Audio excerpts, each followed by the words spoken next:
সৈয়দনা ওমর ফারুক রাদিয়াল্লাহু তাআলা আনহু নাম শুনেছেন? কত নাম্বার খলিফা? সবাই বলেন।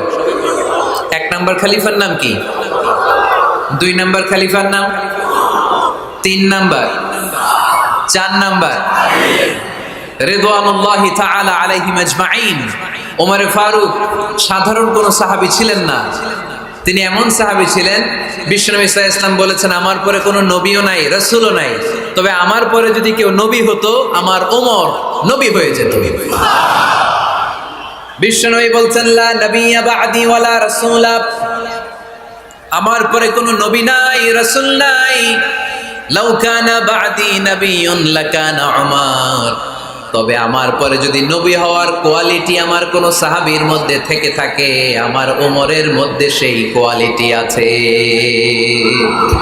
প্রভু তুমি বলেছো রাসূল দেবে না, বলনি দেবে না ওমর, বলনি দেবে না হামজা তারি, খালিদ বিজয়ী সমর। প্রভু তুমি বলেছো রাসূল দেবে না, বলনি দেবে না ওমর, বলনি দেবে না হামজা তারিক, খালিদ বিজয়ী সমর। প্রভু তুমি বলেছো রাসূল দেবে না।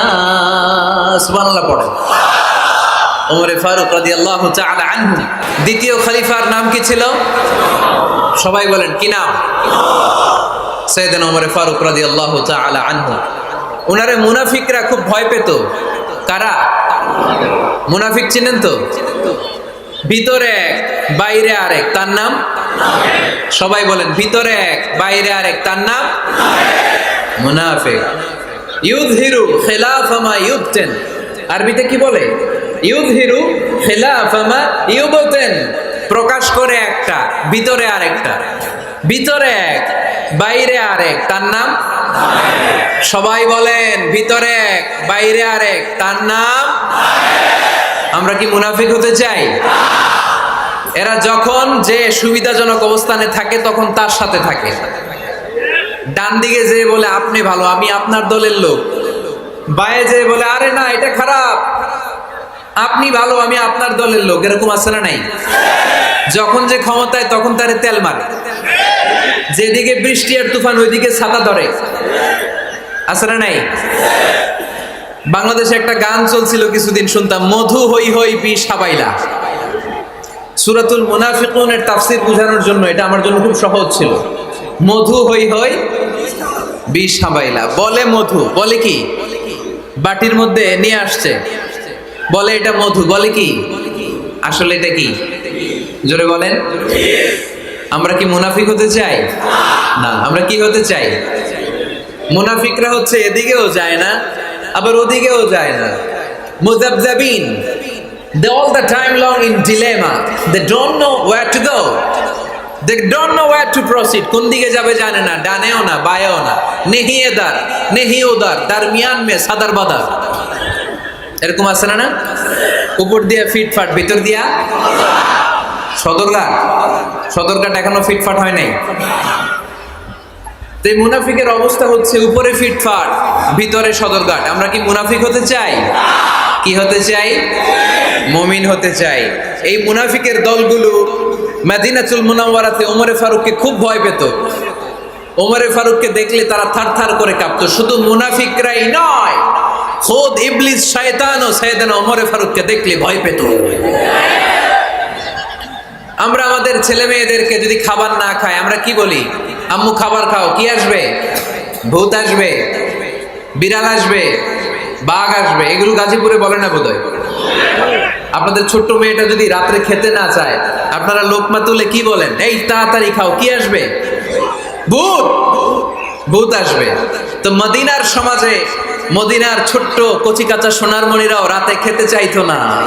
মদিনাতুল মুনাওয়ারার মায়েরা রাত্রিবেলা খাবার নিয়ে বাচ্চাদেরকে বলতো, মা তাড়াতাড়ি খাও, হা হুয়া ইয়াতি উমর, ওই যে উমর আসতেছে, উমর ইসলামের দ্বিতীয় খলিফা। আশাদ্দুহুম ফি আমরিল্লাহি উমর, আল্লাহর জমিনে আল্লাহর দ্বীন বাস্তবায়নের জন্য সবচেয়ে শক্তিশালী ছিল ওমর। চিল্লায় পড়েন সুবহানাল্লাহ। এই ওমর ফারুক রাদিয়াল্লাহু তাআলা আনহু যে রাস্তা দিয়ে হাঁটতো, শয়তান ওই রাস্তা রেখে দিয়ে অন্য রাস্তা দিয়ে হাঁটতো। মা সালাকা শাইতানু ফাজ্জান সালিকান ইল্লা সালাকা ফাজ্জান গায়রা ফাজ্জিক। বিষ্ণু বলছেন, ওমর, শয়তান তোমারে দেখে এত ভয় পায়, তুমি যে রাস্তা দিয়ে হাঁটো, শয়তান তোমারে দেখলে ওই রাস্তা রেখে দিয়ে অন্য রাস্তা দিয়ে হাঁটে। চিল্লায় পড়েন সুবহানাল্লাহ। সাইয়েদনা ওমর ফারুক মসজিদে নববীর ইমাম। মসজিদে নববীর কি ইমাম? আপনারা শুনতেছেন? এই ছেলেরা বসে যাও, বসে যাও, বসে যাও, বসে যাও। সাইয়েদনা ওমর ফারুক মসজিদে নববীর ইমাম। এদিকে তাকান, আমার দিকে তাকান, আমার দিকে তাকান। উনি প্রত্যেক নামাজের ইমামতি করতে আসতেন মসজিদে নববীতে। জোহরের নামাজে ইমামতি করলেন, ইমামতি করে দেখলেন নামাজ শেষ, সবাই বের হয়ে চলে যায়। এটাই ইসলামের নিয়ম, ঠিক কিনা? ফাইদা কুদিয়াতিস সালাতু ফান্তাশিরু ফিল আরদ ওয়াবতাগু মিন ফাদলিল্লাহ। নামাজের সময় হ্যাঁ পালাইছি, নামাজের সময়, কাজের সময়, নামাজের সময়, কাজের সময়। ফাইদা কুদিয়াতিস সালাহ, যখন নামাজ শেষ হয়, ফান্তাশিরু ফিল আরদ, জমিনে ছড়িয়ে পড়ো। এটা ইসলামের আইন। তার মানে আল্লাহ বোঝাতে চাইলেন, নামাজের সময় মসজিদে চলে যাও। নামাজ যখন শেষ হয়ে যাবে, শিক্ষক চলে যাবে স্কুলে, কৃষক চলে যাবে ফসল খেতে, মেম্বার অফ দ্য পার্লামেন্ট চলে যাবে সংসদ ভবনে, ব্যবসায়ীরা চলে যাবে শপিং মলে, ঠিক কিনা? কাজে চলে যাও। ওমর ফারুক নামাজের ইমামতি করিয়ে নামাজ শেষ করলেন, সবাই চলে গেল। ইয়ামান দেশ থেকে আসা কিছু লোক গোল হয়ে বসে আছে, জিকির আজকার করে, ইবাদত করে। এরা যায় না। এরা কি করে না? যায় না। আসরের নামাজে সাইয়েদনা ওমর ফারুক রাদিয়াল্লাহু তাআলা আনহু নামাজের ইমামতি করলেন, নামাজ শেষ, সবাই চলে যায়, এরা যায় না। মাগরিবের নামাজের পরেও এরা যায় না। এশার সালাতের পরেও এরা যায় না। এশার পরে উনি ধরলেন, মা বালুকুম মা খাতবুকুম, হোয়াটস রং উইথ ইউ ম্যান? তোমাদের কি সমস্যা? জোহর, আসর, মাগরিব, এশা প্রত্যেক সালাতের পরে সবাই যার যার কাজে চলে যায়, তোমরা যে যাও না, বাড়ি কই? বলি ইয়ামান। তো বসে থাকো কেন? কি করো? কই জিকির করি। কি করি? কি করি? জিকির আজকার করি, তাসবিহ তাহলিল করি, ইবাদত করি। তো তোমরা যে যাও না, তোমাদের খাবার দেয় কে? খাবারের ব্যবস্থা হয় কোত্থেকে? তারা বলল, আমাদের জিকির দেখে, আমাদের বুজুর্গি দেখে আশেপাশের লোকেরা পাতিল ভরে খাবার নিয়ে আসে, ওই খাবার আমরা খাই। নাহনু আল মুতাওয়াক্কিলুনা আলাল্লাহ, আমরা আল্লাহর উপর তাওয়াক্কুল করে এখানে বসে থাকি। ওমর ফারুক বললেন, সর্বনাশ, তোমরা যদি মুতাওয়াক্কিলুনা আলাল্লাহ হও তাহলে কেমনে হবে? তোমরা তো মুতাওয়াক্কিলুনা আলাল্লাহ নাও, তোমরা হচ্ছে আল মুতাওয়াক্কিলুন বা'দুকুম আলা বা'দ, আল্লাহর উপর তাওয়াক্কুলকারী নয়। তোমরা যারা পাতিলের মধ্যে করে খাবার নিয়ে আসে তাদের উপর তাওয়াক্কুল করে বসে আছো, ঠিক কি না? তোমাদের জিকিরও চলে, আবার মাথায় টেনশনও চলে, পাতিল কি ছোট আসবে না বড় আসবে? খাবারে আমার ভাগেরটা থাকবে কি থাকবে না, টেনশন আছে না নাই? কারণ অন্যের উপর নির্ভরশীল, নিজের রান্না করে নাই, নিজে তো বাজার করে নাই, নিজের তো অ্যারেঞ্জমেন্ট বলতে কিছু নাই, আরেকজন যা দিয়ে যাবে ওইটা খাবে। ওমরে ফারুক বুঝালেন, আরে বোকা, এটারে তাওয়াক্কুল বলে না। তোমার সাধ্যে যতটুকু আছে তার সবটুকুন করার পরে তুমি তাওয়াক্কুল করবে একজনের উপর, তিনি কে? এক সাহাবী বললেন, ইয়া রাসূলুল্লাহ, ইয়া হাবিবাল্লাহ সাল্লাল্লাহু আলাইহি ওয়াসাল্লাম, আমি অনেক দূর থেকে সফর করে এসেছি, এই যে আমার উটের রশিটা, এটা ছেড়ে দিয়ে যদি আমি ঘুমিয়ে যাই, আল্লাহর উপর তাওয়াক্কুল করি, আমার উটটা বসে থাকবে নাকি? বিষ্ণু বললেন, না, এটারে তাওয়াক্কুল বলে না। উটের রশি রেখে দিয়ে ঘুমাইলে তোমার উট দৌড় দিবে। এ আকিলহা সুম্মা তাওয়াক্কাল আলাল্লাহ, উটের রশিটা আগে দড়ি দিয়ে ভালো করে গাছের সাথে বাঁধো, তারপরে তাওয়াক্কুল করবে একজনের উপর, তিনি কে? আগে বাঁধতে হবে, তারপরে তাওয়াক্কুল, আগে কাজ করতে হবে, তারপরে তাওয়াক্কুল। এক লোক বড় হুজুরের কাছে দোয়া চাইছে, হুজুর আপনি দোয়া করবেন আল্লাহ যেন আমার একটা ছেলে সন্তান দেয়। কি দেয়? কথা বুঝে নাই বোধহয়। কি দেয়? ছেলে সন্তান দেয়। তো হুজুর অনেক দোয়া করে দিছে, বড় হুজুর, আল্লাহ তারে তুমি ছেলে সন্তান দিও। তো ছেলে সন্তান হয় নাই, তার পরের বছর এসে আবার হাজির, হুজুর একটু দোয়া করেন আমার জন্য আল্লাহ একটা ছেলে সন্তান দেয়। হুজুর আবার দোয়া করলেন, কিন্তু ছেলে আর হয় নাই। পরের বছর এসে আবার হাজির, হুজুর একটু দোয়া করেন। কি দোয়া করবো বাপ? বলে হুজুর দোয়া করেন আল্লাহ যেন আমার একটা ছেলে সন্তান দেয়। হুজুর আবার দোয়া করলেন। এর পরের বছর এসে আবার হাজির, কয় হুজুর ছেলে সন্তান। হুজুরকে ঘটনা কি, ঘটনা কি, এর সন্তান হয় না কেন? বললো বাবা তুমি কি বিয়ে করছো? কয় না। তো বেটা বিয়ে না করলে তোর সন্তান হবে কোত্থেকে? আগে তো বিয়ের পর্বটা সার, তারপরে তাওয়াক্কুল করবি কার উপর? বিষ্ণু বললেন তাগদু খেমাসান তারুহু বেতানান, পাখিগুলোর মতো যদি সকালবেলা তাওয়াক্কুল করে বের হয়ে যাও, প্রতিটা পাখি, আপনাদের গাজীপুর এলাকায় পাখির বাসা আছে নাকি? কি পাখি আছে? বাবুই পাখি, হ্যাঁ কি পাখি? সব আছে। তো এই পাখিগুলো এই গাজীপুরের বিভিন্ন গাছপালার উপরে যে নিড বানিয়েছে বাসা, দেখবেন সকাল বেলায় এই পাখিগুলো আল্লাহর উপর তাওয়াক্কুল করে বের হয়ে যায়। এই পাখিগুলো জানে কোন জায়গায় ওর রিজিক আছে। এই পাখিগুলোর রিজিকের ব্যবস্থা করলো কে? সারাদিন শেষে পাখিগুলো আবার ওদর পূর্তি করে পাখিগুলোর নিডে ফিরিয়ে দেয় কে? জানে না কোথায় খাবার আছে।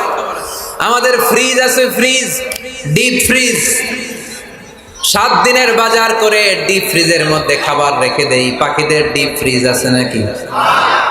আমাদের টাকা বেশি ঘরের মধ্যে হয়ে গেলে ব্যাংকের মধ্যে অ্যাকাউন্টে ফেলে দিয়ে আসি। পাখিদের কোনো ব্যাংক অ্যাকাউন্ট আছে নাকি? তারুহু তাগদু খিমাসান তারুহু বিতানান, সকালবেলা পাখিগুলো কিচির মিচির আল্লাহর জিকির করে বের হয়ে যায়। বিকেলবেলা প্রতিটা পাখির পেটে খাবার দিয়ে আবার ফিরিয়ে দেয় কে? এটার নাম তাওয়াক্কুল। ওমরে ফারুক বললেন তোমরা যা করছো এটা তাওয়াক্কুল নয়। নামাজের পরে বের হয়ে যাবা, আল্লাহর জমিন যে আবাদ করবা, কৃষি কাজ করবা, ব্যবসা করবা, বাণিজ্য করবা, চাকরি করবা, আবার নামাজের সময় ঘরে আসবা। এর মাধ্যমে তোমার ঘরে যে হালাল রিজিকের ব্যবস্থা আল্লাহ করে দিবে, এটার নাম হলো তাওয়াক্কুল। পড়েন সুবহানাল্লাহ। গোটা জমিনটা আমাদের, গোটা জমিন আমাদের জন্য আল্লাহ দিয়েছেন। যেখানে যাবেন রিজিকের ব্যবস্থা আছে না নাই? আপনাদেরকে শোনাইছি না যে বাংলাদেশের পাহাড়ে কি চাষ হয়? ওখানে জুম রেখেছে আল্লাহ। মালয়েশিয়ার ক্যামেরন হাইল্যান্ডে আল্লাহ ফলের বাগান, ফুলের বাগান রেখেছে। আবার আপনি সাগরের মধ্যে নামলে রিজিক আছে না নাই? কি আছে? মাছ। সুবহানাল্লাহ কইবেন না? ওয়ালাকাদ কাররামনা বানি আদম ফাহামালনাহুম ফিল বাররি ওয়াল বাহরি ওয়া রাযাকনাহুম মিনাত তাইয়্যিবাত। রব্বুল আলামিন বলেন আমি পুরো বনি আদমকে সম্মানিত করেছি। জলস্থলে সব জায়গায় মানব জাতিকে বিচরণের সুযোগ করে দিয়েছি। আর মানুষের জন্য আমি আল্লাহ হালাল রিজিকের ব্যবস্থা করেছি। সুবহানাল্লাহ পড়েন। হালাল রিজিকের ব্যবস্থা আল্লাহ করেছেন। এজন্য everyone should be energetic, everyone should be active. আমাদেরকে অ্যাক্টিভ হতে হবে, এনার্জেটিক হতে হবে। শ্রম করে করে, কষ্ট করে করে আমাদেরকে আগাতে হবে। স্রষ্টা আমাদেরকে একটা যুদ্ধে ঠেলে দিয়েছেন, সংগ্রাম করে করে আমাদেরকে বেঁচে থাকতে হয়, ঠিক কিনা? এই জমিনে যখন আমরা এসেছি তখনই আমি সংগ্রাম করেছি। বিশ্বাস করেন, একজন স্বামীর 1 ফোঁটা বীর্যের মধ্যে যদি 20 কোটি শুক্রাণু না থাকে, কয় কোটি? আরো জোরে।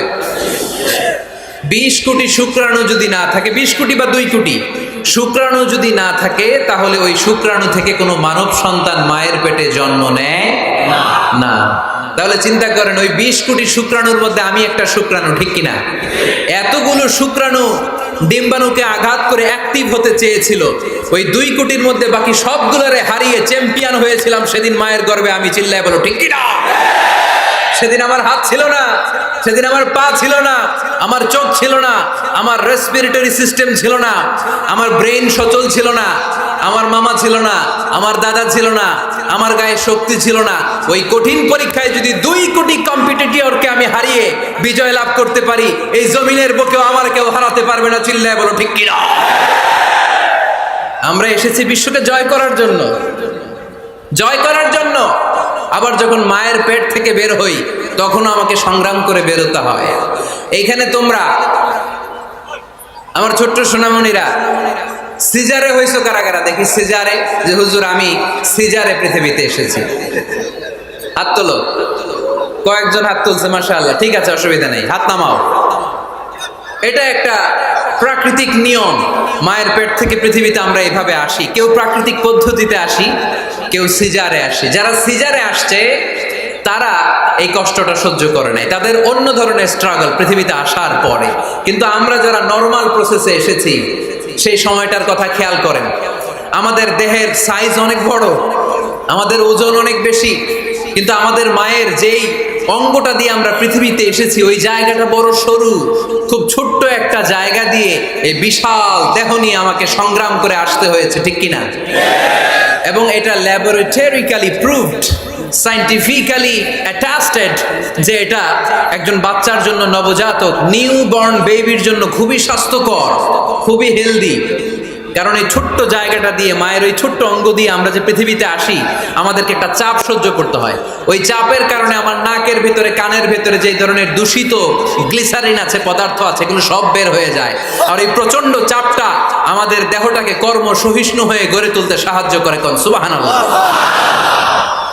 সেই দিন আমরা স্ট্রাগল করে পৃথিবীর বুকে এসেছিলাম। যেদিন মায়ের পেট থেকে যুদ্ধ করে আমাকে পৃথিবীতে আসতে হয়েছে, ওই দিন আমার কান ছিল? এখনকার মতো কানের শক্তি ছিল? এখন যে হাতে শক্তি, ওই শক্তি ছিল? ওই কঠিন পরিস্থিতিতে যদি আমি সংগ্রাম করে টিকে থাকতে পারি, বর্তমান সময়ে আমাদেরকে কেউ আটকায় রাখতে পারবে না, পারবে না। ইন্নাকা কাদিহুন ইলা রাব্বিকা কাদহান ফামুলাকি। আল্লাহ বললেন, ও বনি আদম, তোমাকে কষ্ট করতে করতে আমার কাছে আসতে হবে। আবার আল্লাহ বললেন, লাকাদ খালাকনাল ইনসানা ফি কাবাদ। আমি বনি আদমকে, দুনিয়ার সবগুলো মানুষকে কর্মসহিষ্ণু করে তৈরি করেছি। সুবহানাল্লাহ বলেন। কর্মসহিষ্ণু।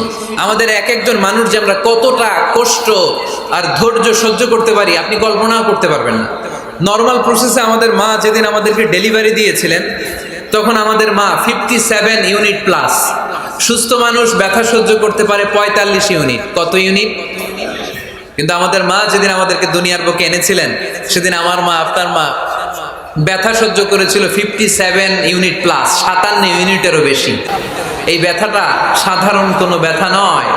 একটা অ্যাক্সিডেন্টে আপনার দেহের 20টা হাড় বা হাড্ডি ভেঙে গেলে যত ব্যথা, তার চেয়েও বেশি ব্যথা আমার মা সহ্য করেছিলেন। আমার মাকে ওই দিন এই ব্যথাগুলো সহ্য করার তৌফিক দিয়েছিলেন কে? তাহলে কি পরিমাণে কষ্ট সহিষ্ণুতার, কর্ম সহিষ্ণুতা নিয়ে যে আমরা জন্মাই, আমাদের কোনো ধারণাই নাই। এজন্য আমি প্রায় বলি, ছেলে মেয়েদেরকে, সন্তানকে ননির পুতুল করে গড়ে তুলবেন না। ছেলে মেয়েদেরকে কষ্ট সহিষ্ণু করে গড়ে তোলেন। প্রতিকূল পরিবেশে কি করে নিজের অস্তিত্ব জানান দিতে হয়, এমন করে আমরা আমাদের মুসলমান সন্তানদেরকে গড়ে তুলবো। চিল্লায় বলেন ঠিক কি না? লাকাদ খালাকনাল ইনসানা ফি কাবাদ। আমি মানুষকে দুঃখ কষ্টের মধ্যে তৈরি করেছি। আমরা বলছিলাম কাজের সময়, আরো জোরে বলতে হবে, কাজের সময়, নামাজের সময়, আর ভরসা করতে হবে একজনের উপর, তিনি কে? কাজে কোনো লজ্জা আছে? লজ্জা কিসে? অলসতায়। আমরা অলস হতে চাই না। রসুল বাপ্তালে দুঃখানু শয়তান, অলস মস্তিষ্ক শয়তানের আড্ডাখানা। আমরা নিজের পায়ে দাঁড়াতে চাই, আমরা স্বাবলম্বী হতে চাই, আমরা সাস্টেনেবল ডেভেলপমেন্ট গোলের পক্ষে, আমরা মিলেনিয়াম ডেভেলপমেন্ট গোলের পক্ষে, আমরা বাংলাদেশকে উন্নতির শিখরে নিয়ে যাওয়ার পক্ষে। চিল্লায় বলেন ঠিক কিনা? আমরা আগে দুনিয়ার কল্যাণ চাই, এটা ইসলামের নিয়ম। আগে কি আখেরাত চাই না আগে দুনিয়া চাই? জোরে বলেন। আরে দুনিয়াতে ভালো থাকলেই তো আখেরাতে ভালো থাকবেন। এজন্য আল্লাহ আমাদেরকে শিখালেন, পড়ো রব্বানা আতিনা ফিদ দুনিয়া হাসানাহ ওয়া ফিল আখিরাতি হাসানাহ ওয়া কিনা আযাবান নার।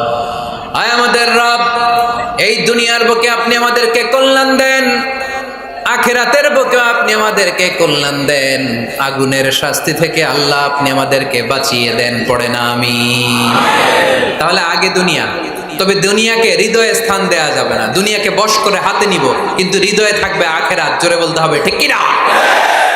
নিজ হাতে উপার্জিত সম্পদের চেয়ে শ্রেষ্ঠ কোনো সম্পদ আর হতে পারে না। আমার দিনমজুর ভাইয়েরা, কুলি মজুর ভাইয়েরা, রিক্সাওয়ালা ভাইয়েরা, ফ্যাক্টরি ওয়ার্কার যারা, আপনারা আল্লাহর কাছে অনেক সম্মানিত। আপনাদের উপার্জন হালাল। আপনাদের এক পা এমনি জান্নাতে ঢুকে আছে। এখন শুধু এক পা ঢুকাইলে চলবে? পা কয়টা? আরেকটা ঢুকানোর দরকার আছে না নাই? আপনাদের উপার্জন হালাল। আপনারা 5 ওয়াক্ত সালাত পড়বেন, মানুষের হক নষ্ট করবেন না, আব্বা আম্মার দোয়া নিবেন, দ্বিতীয় পাটাও জান্নাতে ঢুকায় দিবে কে?